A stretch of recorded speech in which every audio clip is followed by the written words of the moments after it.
on se retrouve aujourd'hui sur la chaîne pour une nouvelle vidéo. Et donc aujourd'hui, on se retrouve pour la présentation de l'une de mes miniatures. Et comme vous pouvez le voir aujourd'hui, c'est un véhicule assez spécial puisqu'il s'agit d'un véhicule publicitaire. C'est un véhicule qui appartenait à la collection des véhicules publicitaires Parachète, qui est sorti il y a quelques années de cela.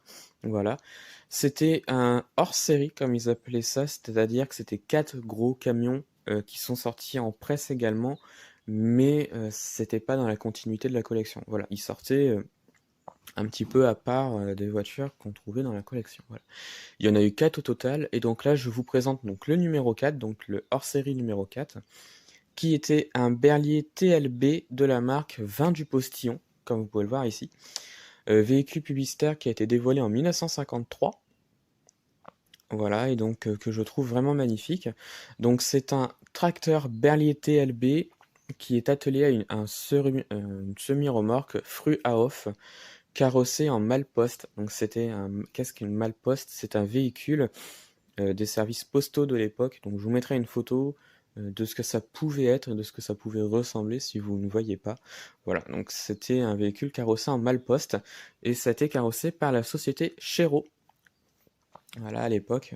Et donc c'est vraiment un très très beau véhicule que j'aime beaucoup parce qu'il y a vraiment pas mal de petits détails. Les vins du Postillon étaient un établissement de négoce de vin du Languedoc et d'Algérie, implanté sur les quais d'Ivry-Port, donc en France. Voilà. Et donc c'était un petit peu ça la marque de l'époque, Vin du Postillon. Voilà. C'est un véhicule donc qui a été présent sur les grandes épreuves cyclistes des années 50. Voilà. La marque est reprise par Dubonnet en 1967, sauf que la marque Dubonnet ferme l'usine en 1967, donc du coup, le véhicule est un petit peu laissé à l'abandon.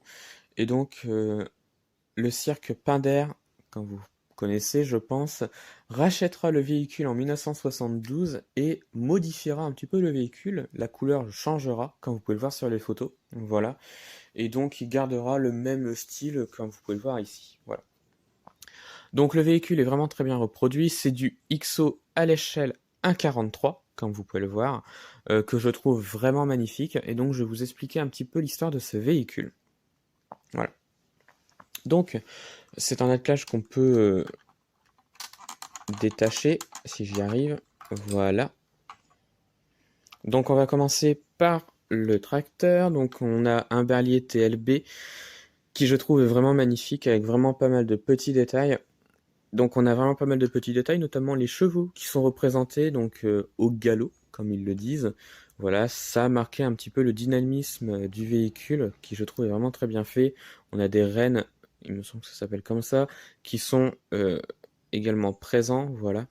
Les enjoliveurs sont plutôt corrects, ainsi que les roues, c'est des pneus en gomme, et ça j'aime beaucoup. Voilà. Le tracteur est peint dans une couleur mêlant le brun et le vert, comme vous pouvez le voir ici. Voilà, c'est des teintes appliquées comme un camouflage pour évoquer un petit peu la poussière et la végétation environnante. Voilà, puisque c'était des vieux véhicules, hein, des malpostes, et donc du coup ils ont voulu représenter ceci. Voilà. Donc j'aime beaucoup ce véhicule qui est vraiment très très bien reproduit. On a vraiment pas mal de petits détails. On a une plaque d'immatriculation. Les feux, c'est des petites touches de rouge. Bon, c'est pas génial à l'arrière. Mais à l'avant, je trouve que c'est vraiment très très bien reproduit. On a les feux qui sont représentés, ça j'aime beaucoup. On n'a pas d'ouvrant sur le véhicule, mais bon, ça ce n'est pas gênant. On a une vue sur l'intérieur, mais là on va peut-être pas voir en vidéo. Voilà. La plaque d'immatriculation est encore reproduite. Voilà. Donc c'est vraiment un très très beau tracteur et ça j'aime beaucoup. Voilà. Maintenant on va passer donc à la remorque où il y a un peu plus de choses à dire je pense. Voilà. Donc on a une très très belle remorque qui était un petit peu extensible, c'est-à-dire que les parties que vous voyez alors, sur les côtés, donc ces parties-là où je montre avec mes doigts là, c'était des parties qui ressortaient un petit peu quand le véhicule était à l'arrêt et qui se re-rentraient quand le véhicule était en mouvement. Voilà, ça permettait de gagner de la place à l'intérieur, un petit peu comme sur les caravanes modernes, j'ai envie de dire. C'était le même principe. Voilà. Donc le véhicule est vraiment très très bien fait, donc on a vraiment pas mal de petits détails. Donc c'était aménagé en bar à l'intérieur, forcément, c'était pour déguster des vins à l'époque. Voilà, donc on a son allure qui représentait vraiment les malpostes de l'époque, de la restauration.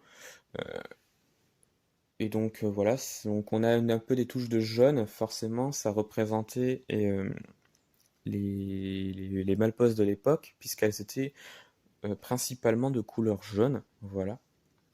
À l'avant, on a encore pas mal de petits détails, notamment un cocher qui est représenté, donc comme vous pouvez le voir ici, ou plutôt le postillon, c'était son deuxième nom à ce monsieur-là, voilà, et qui je trouve est vraiment très très bien reproduit. On a vraiment pas mal de petits détails, notamment sur le bonhomme, comme vous pouvez le voir ici. Voilà, il fait peut-être un petit peu peur, mais je vous avoue que non. Voilà, donc on a vraiment pas mal de petits détails. On a des petits escaliers, comme vous pouvez le voir ici, qui pouvaient s'enlever pour que le véhicule puisse rouler normalement, j'ai envie de dire. Donc voilà. On a à l'arrière donc plaque d'immatriculation qui est représentée, donc ainsi que le nom de la marque, vin du postillon. Voilà. Et ça j'aime beaucoup. Et donc vraiment pas mal de petits détails. Et j'en suis très content parce que c'est un très très beau véhicule qui est vraiment très très bien reproduit. Si je pouvais avoir la version Pinder, je serais très content également, mais bon, c'est pas ma priorité, j'ai envie de dire. Alors si j'arrive à remettre la remorque, parce que la remorque peut s'attacher, alors j'y arriverai pas, c'est pas grave, donc voilà, je vais le laisser comme ça pour la fin de la vidéo. Donc voilà, donc j'espère que cette miniature vous a plu, que cette vidéo vous a plu également. Dites-moi en commentaire de ce que vous en pensez donc de la miniature et de la vidéo. Retrouvez-moi sur la chaîne pour d'autres vidéos et retrouvez-moi sur Instagram et Facebook, le compte Petite Voiture.